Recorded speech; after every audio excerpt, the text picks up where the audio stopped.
হাদী ছিলেন লাখো মানুষের কণ্ঠস্বর। হাদী ছিলেন হাদী ছিলেন এই বাংলার জমিনের প্রাণ ছিলেন।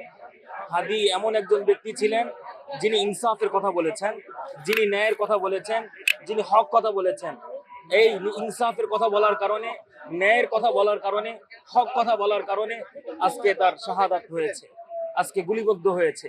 আমি প্রশ্ন রাখতে চাই যে গুলিবদ্ধ যারা করলেন তারা কেন এখনো পর্যন্ত ধরা পড়লো না?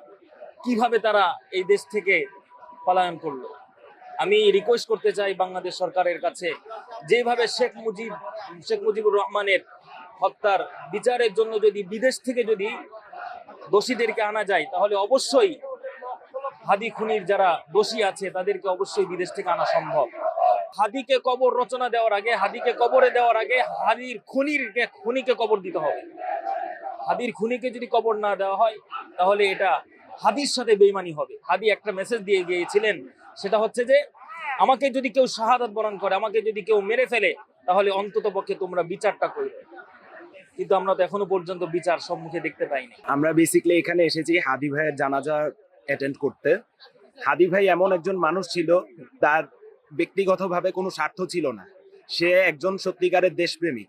তার কোনো মানে টাকা খাওয়া ধান্দা ছিল না। রাজনৈতিক দল যাবে, রাজনৈতিক দল আসবে, কিন্তু হাদী ভাই আর ফিরবে না। হাদী ভাই হারিয়েছি, মানে মানে হাদী ভাইকে হারিয়েছি, এরকম শত শত হাদী জন্ম হবে। আমাদের হাদী ভাইয়ের লিগেসিটা ক্যারি করতে হবে সব সময়। বরঞ্চ সে হচ্ছে গিয়ে সত্যিকারের একজন দেশপ্রেমিক।